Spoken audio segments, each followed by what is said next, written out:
Hey there, Station Nation. We got a special treat today. We're going to go over the K-Connect system with a snowblower. So I want to show you this stuff here. I take my K-Connects off during the summertime, and it's about ready to snow here in Minnesota. So I want to get this thing back installed. I don't like having that extra piece sit underneath the frame here in the summertime, so I take it off. Not everybody does, but it's super easy to do. It's 2, 4, 6, 7, 8, 9, 10, 11, 12. It's like 12 volts and one plug. Super easy actually to take it off and put it on. So I would suggest taking it off. So this video is not necessarily a taking it off video. It's a putting it on installation video, and that'll show you exactly what you need to do. Just do that backwards. So we've got, let me flip this around. The V5296 snowblower, that's the front. I don't have the broom attachment. It would be maybe cool, maybe I'll get it someday. But this thing works pretty well. No complaints there. You've got the 4-point hitch, okay? So this 4-point hitch is separate. It's a separate conversation than the K-Connect system, than the PTO system. So the PTO system really ends right here and goes up underneath there. The 4-point hitch, of course, is part of that rotating assembly with the PTO, but you can get the 4-point hitch if you're gonna do, like, say, a plow, well, pretty much a plow. You don't need the rotating assembly, so it's just gonna be the 4-point hitch and the power unit. This is your hydraulic unit, and then the electronics that go inside. But you don't need the PTO setup if you're just gonna run a snow plow. But I got the snowblower. There we are. So let's get into this thing. Here we go. So first of all, when you get this kit, if you install it yourself, which is totally doable, there's a wiring harness that meanders through this entire thing. It touches the transmission, the engine, obviously the battery. It goes up, there's relays in the front underneath the hood. It goes up underneath the dash for your controls, and then you have to modify your seat for the seat switch as well. So that is an extensive project all into its own, and I didn't video that when I did this one. So if anybody wants their K-Connect system to be installed, I'll definitely do it. But that's quite the process. There's a lot of holes you gotta drill into. You gotta cut the bottom of the seat and stuff like that. But underneath this machine, if you notice, if you've been underneath this machine before, you get a different set of skid plates for this. This rear skid plate is the same, but this from here to the front, that whole skid plate is a separate unit altogether.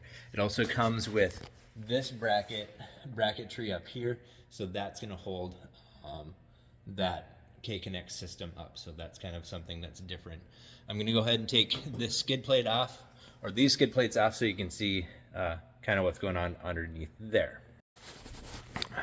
Okay, so now instead of that big, huge skid plate to come off, it's just really this little panel, a little bit of dirt in there. But it's just this little panel where that unit comes up inside here, and then you've got these brackets that hold the rest of that unit up. So this unit, actually, this PTO K-Connect starts with this pulley. So when you get this kit, this crank pulley needs to be changed because there's a shaft that goes inside there, and the one that comes with the setup is not the right pulley. So that pulley goes into this shaft. So this is your little baby shaft that goes up inside there. Okay, so that comes from the engine. I'll show you up in here too. So this guy, let me see here, yep, that's the way. This guy goes, it gets really tight up in here, okay? So that's gonna go up in there. So if you buy one of these used, I haven't really seen one used or anything like that, but, and you're trying to put it on your machine, you have to get that pulley for your engine too. So otherwise it won't work. So pulling that from there, this shaft goes into here, and that spins this. Now, anytime your engine is running, this is rotating. That's another reason that I take this off for the summertime, because this is just drag on your power. This is just dragging power. You can see that this spins that down there. So this thing, no matter what, no matter what, when your engine is running and you have a K-Connect system, this gearbox is spinning. It's spinning constantly. No matter what, you can't disengage that. When you want to disengage this clutch, this wire is your PTO switch, okay? So when you're inside the cab, maybe I'll get a picture of that. There's a little switch that you turn, push, turn. That's simple. That switch actuates an electromagnet inside this back plate, and that pulls this clutch in. It's not even very much. Pulls that clutch in. So right now, this shaft you can't turn. This is done. This is locked until this electromagnet pulls, and then, oh, can I do it? Yeah, and then you can spin it. So the other reason that I don't want this on in the summertime is because I don't want rocks and debris getting in here. It's fine in the winter time, that's not too bad. But that clutch right there needs to interact with that shaft. Oh, let me do this. Inside there, see how that's spinning inside there? Right? And I don't want rocks in there. So all summer long, I just take this off. So once that clutch is engaged inside, this can spin. And this thing, this part of it isn't so noisy, really. It's this part right here. This thing is ungodly noisy, and I look for ways to make that quieter. That's probably my biggest complaint on this whole thing. This shaft kind of slides in here because as this goes up and down, this can slide in and out. And something about the tolerance in here, I don't know if it's in that slide joint or if it's in these U-joints, but this thing is just obnoxiously loud. So we're going to get this unit up inside there, and then we're going to connect this shaft because you can't actually get in there. It's really tight in there. This kind of holds some stuff up, and you got to snake some things around the backside here, so then you know, it's not touching that rotating assembly. But it's got to sit right up in here, and then you can access some of that from upside beneath your seat up in there. So I'm gonna go ahead and get this on. I'll try to show you what's going on here too, as I can do it. All right, so I got the transmission jack out, and I'm just jacking this up inside here, and you can see that there's a set of bolts on either side here, a set of bolts here. I'm not all up all the way, but if you don't have like a lift and a transmission jack, it's kind of a son of a gun. But this does have hooks, so you hook it up on here first, and then you can just pivot that up there. And when I say just, I mean that's the way you can do it. I'm not saying it's great and easy because this thing is pretty heavy, so I would recommend the transmission jack and then just slowly jack this sucker up into place. Let's finish this off here so we can get that about good. It kind of floats just a little bit in there. Okay, so now I got that bolt lined up, that one lined up. My front is in. And when you go up in here, you're gonna notice that you got some cables and things coming through here, and then you've got your connection to the motor right there. So I'll do that next. But you can't really do that with that drive shaft up here. So, but it gets pretty tight in here. I mean, this is your four-wheel drive shaft here. So that's your front four-wheel drive shaft there. There's that little bracket up here that holds the coolant line right there. This thing is pretty tight in here, but that's that part. Well, let me get that shaft up in there and I'll talk about that. All right, I got this all bolted up. Let's show you that here. So the bolts, they're big old 19 bolts. There's already a nut welded to the inside in there, so you just have to add those 19s on, and that's that system. That's it. So really that part is pretty easy. It's just heavy and awkward to get it in here. This line is going to give you a little bit of trouble right there, but other than that, and then that plug that I showed earlier, that actually comes over to this side and plugs up right to here. So we're going to have to plug that into here, and then I'm going to zip tie that up in here too, because this is the drive shaft. It's still that front drive shaft right there. So it's just really tight, and I make sure that I zip tie everything tight in there. So I'm going to go ahead and plug that in. You guys don't need to watch that, but this drive shaft that's going to go in there from the front of the engine in there to that box has these 3 screws on each side. There's 6 of them. And what is kind of tricky, you can kind of see it here. The front ones are just a teensy bit shorter than the back ones.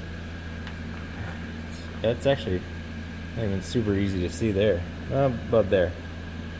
So if you don't pay attention to that, and you put the longer ones in the gearbox side and not on the engine side, you're gonna have some troubles. So let me see if I can get this in here one-handed. This is kind of there's a recess that it goes up inside in here. I don't know if I can get that in. I'm gonna set you guys down for a second here. All right, now for me, for whatever reason, this is about the hardest part of this whole thing, is getting that shaft in place inside that pulley on the front of the engine, and then getting these bolts in there and getting them to tighten down. I don't know what it is about the angle or the location of this thing, but it's just not great. And it's just a challenge for me, man. Out of all this stuff, this is the part that I kind of dread the most. But that's where that goes. And then we're gonna torque these down. I'm gonna make sure to torque these in here. Get out there, come on. I'm gonna make sure to torque those in there. And on this side, oh, this light is probably gonna kill you. On this side, it's about the same thing, except for now we're gonna need to rotate that in order to get that lined up. So you'll have to rotate this part of it in order to get those bolts aligned in there. So let me do that. Let me just get this part done. This side's really easy. This is not bad, but for up in there, ultimately I'm gonna crank that engine over to get the bolt. That top one's kind of hard to get to. The side one's not too bad. And then I want to make sure that these are torqued down, but they're just awkward. I got this 6-inch extension on a 6mm to get up in there. So that's where we're looking so far. Now that that's all in place and torqued down, it looks really easy, but man, that's annoying. And like I was saying, those bolts that go into here, if you use the ones over there, the engine side are the long ones, that side is the long ones, and then these are the short ones, and it's just 1/8 of an inch. But if you don't put the short ones over here, the space right in here, that bolt will lock up there. Don't ask me how I know that, but if you put that long bolt in here, it'll lock itself right to that wall of this gearbox here. So that's that. That's the K-Connect PTO drive, I guess is what we all call it, PTO drive. Straight off the engine crank pulley along that drive shaft. Remember, this is constantly spinning no matter what. So when your engine is running, this is spinning. This gearbox has compressor oil 150 in it. So that's got compressor oil. Change that, keep that clean, because this is running constantly. If this is on your vehicle and you're driving it, constantly running. This clutch is electromagnetic clutch. It's 2 steel plates that go together. So when you flip that switch, that clutch electrically magnetizes itself to that other side. So there's some slippage, but that's real tight. There's grease zerks here. There's 3 of them. So one there, one here, and where's that other guy? Up in here. So grease up in here, and grease back there. So only when you flip the switch is this rotating. So that's the K-Connect. So let's get to we'll get to the 4-point hitch, and then the power unit there, and then snowblower. We're cruising along. Okay, 4-point hitch, right? It's pretty basic. There's not a whole lot to it. There's a pin that we're going to shove through here, and that's basically the hardest part. So let me see if I can remember how to do this.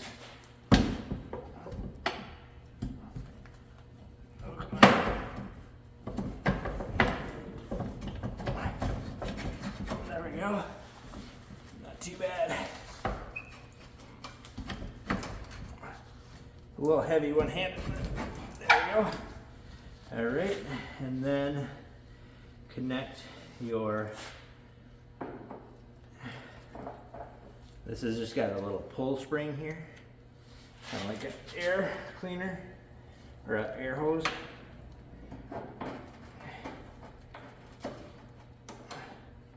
Keep going.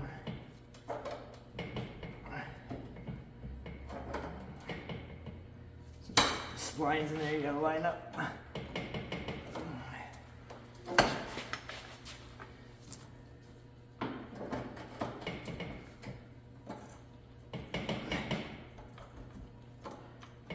Why is that giving me trouble today?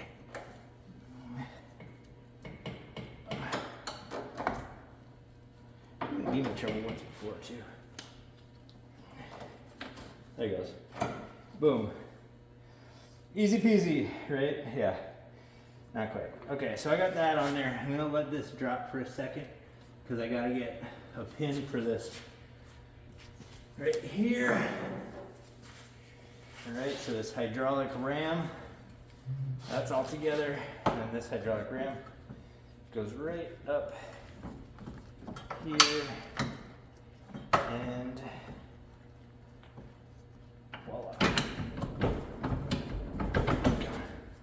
That doesn't go that way. It goes this way.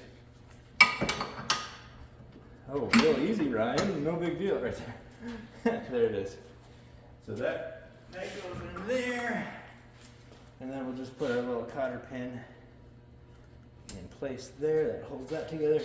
And then there's another pin that I gotta put in here, right there. This pin goes right down here. Hold that together there. All right, so now as you can see, this can go up and down. This hydraulic is gonna bring it up and down. This is your K-Connect, so when you want to disconnect, you're going to be in that position. This bar goes in and out, right? And I think there's a little bit too much slop in there. That's why I think it's so noisy. So when you're disengaged, you're just right here. You pull up and we're going to flip that. And that's going to engage kind of like a, I don't know, glad hands, for lack of a better term. So that setup there, pretty easy. 2 pins. One main pin, click your drive shaft together, put your hydraulic pin together. That's pretty easy. And then, let me see if I can get this up here too. This guy has just got a seat there, and that goes up yonder. Come on now.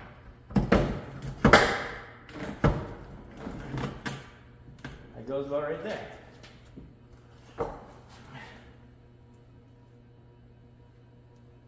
Yeah, that looks all good. And that hangs out there for a little bit. And then we got this pin that we are going to hop right through there.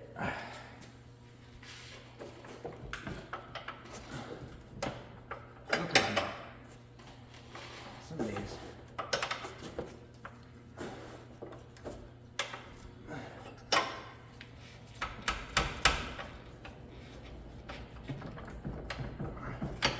There it is. And then that cotter pin can go right in there. Boom. And that's that for the most part. On this side, there are 2 things to plug in. One is the main power. Let me get that routed down here. One is your main power. This is big power from the battery, and it goes to a relay. So we're just going to attach that together. There we go. And then the other one is your information. So there's a plug that they give you for this, which is pretty cool, right there. And then there's a plug in right here. So when you take that out, just keep that, pop it right in there. snap it in, and then you can get your, there we go. So make sure that's routed right. You got your information coming right here, controller. And click clack. That's really all there is to it. Now you're gonna see some hydraulic lines here, hydraulics on the other side, and you just gotta match them up. When you build this thing, all this stuff is separate, so you have to kind of build it together and figure it out, map everything out, figure out where it goes, but that's pretty basic. This is your controller, your hydraulic line, easy peasy. Just like everything else you do, you gotta figure out how that sucker goes. There's that one. And then what do we got here? Oh yeah, it's only 2 on this side.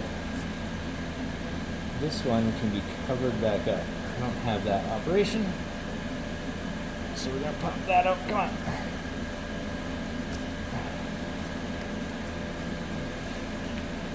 That, I don't like that. I'll send that around this way. Through there, back up and around. There you go. So that's for this ram. That seems like everything's good there, so that ram's gonna go up and down. So there you have that. Power, big power. Information that goes to all the relays and stuff. That's down there. Keep that plug. That's going to plug in there, and that's going to be nice for you later on. You got your 4-point hitch set up. It's a little low because that ram lost its pressure, pull-up pressure. And then this side is what's going to connect to the turn. So that turns, and then it goes up and down for your blower. So you can raise that blower up and then turn it. We'll get to that here in a second. So that, looking really good. I think that's looking really good.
All right, so we got that. I haven't hooked up any of this, so I'm just gonna hook this stuff up. You got your same color codes that you got on the, well, you got different color codes, but that's just the way that works. And then these kind of route funny, so you gotta make sure that you get them, because each one kind of really wants to be in its own position, high and low, on where it goes. Let me get this set up. Yeah, if you're somebody that deals with these hydraulic lines, you know that they like to be routed where they like to be routed, and there's not a whole lot you can do about that. This one, I remember, is an odd color. I remember this, now I might have to guess, because as it comes down, you get these two that are kind of similar. This one looks more red, that looks more orange, but these two kind of look like they're the same. But this one and this one need to go together. So we're just gonna believe that this goes down here. Oh, come on.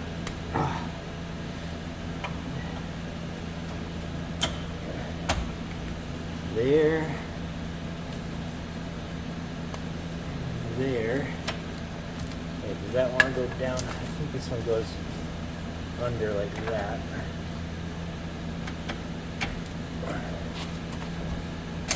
Nope.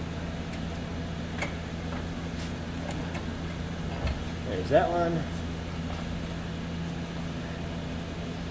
Man, I don't think that is right. I think this one goes under. This one goes over.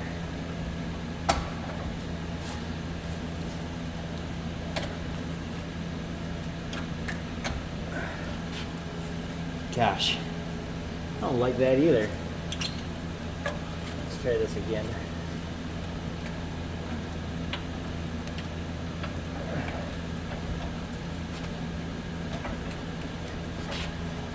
That's not too bad.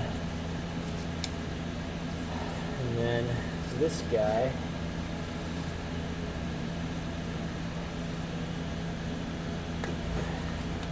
I'm gonna go back there. This guy, this is just a kind of a lot.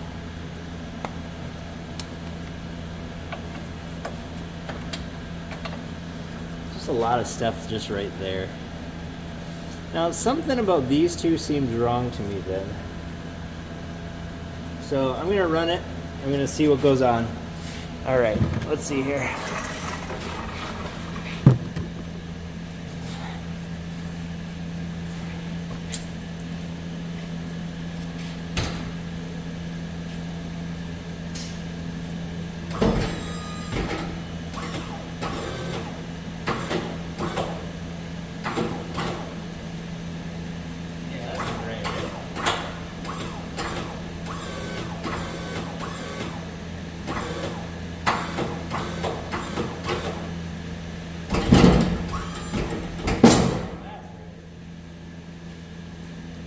These two orange ones, like I was saying, are in the wrong spots. So let's just switch those guys real quick. We've got to go up here. So we've got to go down here.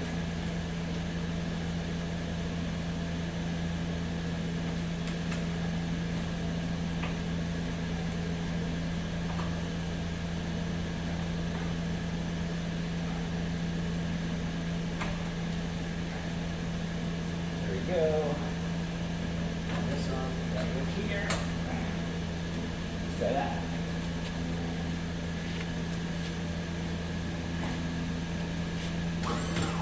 There we go. All right, now we got the chute.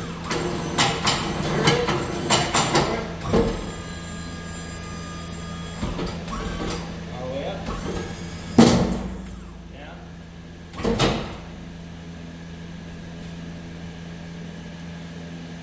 There it is.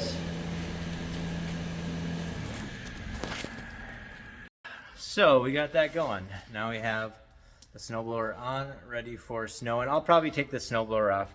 I got this cart that I like pretty good. It's just got some wheels on it. That really helps me just line things up and install it. I really like the way that that works, so I suggest making a little cart like that. It really just helps put everything together. So hope you like watching these videos. Oh, one more thing. I got this plastic slides, I guess, this slide kit. It was like 450 bucks. But those shoes wore out last year in like just a few runs. I'm already at the top. I can't bring that down any further. And I don't like it. So for me, I'm gonna put these factory shoes back on, the metal ones. I think this has just got too much weight for that this little fiber or plastic runner. I'm gonna keep the wear bar down there. I also have a wear bar down there. I guess I could lift this up. This is that fiber wear bar. I'm gonna keep that on there, see how that goes, because I bet that's gonna be just fine. But I'm gonna put these shoes back on. I don't have anything left of those. That's just gonna be rubbing on the machine here pretty soon. So I just don't like that. I mean, it looks like I got a little ways to go, but man, they just chewed right up. That side doesn't look better. Anyway, thing. You guys don't need to see me put those on there. That's not going to be anything of interest. There it is. Ready to rock and roll. Hey, thanks for watching. If you have any questions, drop them down there. If you want anything like a specific video or anything like that, I'm more than happy to make it. It's Earl Station Nation. Talk to you later.